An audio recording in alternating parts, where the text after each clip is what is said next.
এবার চীনে তৈরি করে ফেলেছে উভচর বিলাসবহুল কার। অত্যাধুনিক এই কারটি শুধু রাস্তায় নয়, পানিতেও চলতে পারবে ঘন্টায় 7 কিলোমিটার গতিতে। চীনের দেশীয় প্রযুক্তিতে তৈরি চেরি মোটরসের অফ-রোড উভচর গাড়ি চেরি জংহং G700 সফলভাবে ইয়াংসি নদী পাড়ি দিয়েছে। গাড়িটি আনহুই প্রদেশে উহুতে অবস্থিত হেইশাওজু ফেরি টার্মিনাল থেকে যাত্রা শুরু করে। নদীপথে প্রায় 1.2 কিলোমিটার প্রশস্ত অংশ দিয়ে মোট 1480 মিটার পথ পাড়ি দিতে সময় নেয় মাত্র 22 মিনিট।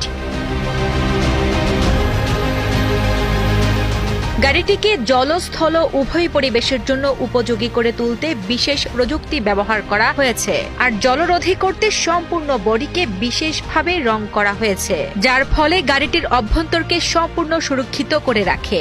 আবার জলের মধ্যে এটিকে এগিয়ে নিয়ে যাওয়ার জন্য শক্তিশালী প্রপেলারও রয়েছে, যার সাহায্যে গাড়িটি প্রায় 7 কিলোমিটার গতিতে ছুটে যেতে পারে। এছাড়া নদীর স্রোতের পরিবর্তনের সঙ্গে সঙ্গে ভারসাম্য স্বয়ংক্রিয়ভাবে বজায় রাখতে গাড়িতে অত্যাধুনিক 6 অক্ষরীয় জাইরোস্কোপ সেন্সর যুক্ত করা হয়েছে। এটি রিয়েল টাইম ফ্লো পরিবর্তন পর্যবেক্ষণ করে এবং গতিপথকে নির্ভুলভাবে নিয়ন্ত্রণ করতে পারে। উল্লেখ্য, চীন দীর্ঘদিন ধরেই সামরিক ও বেসামরিক উভয় ক্ষেত্রে স্বনির্ভরতা অর্জনের জন্য দেশীয় প্রযুক্তির উন্নয়নে জোর দিচ্ছে। চেরি মোটরস চীনের অন্যতম প্রধান মোটরগাড়ি প্রস্তুতকারক, যার উভচর যান তৈরি করে সেই সক্ষমতাকেই আরও এক ধাপ এগিয়ে নিয়ে গেল।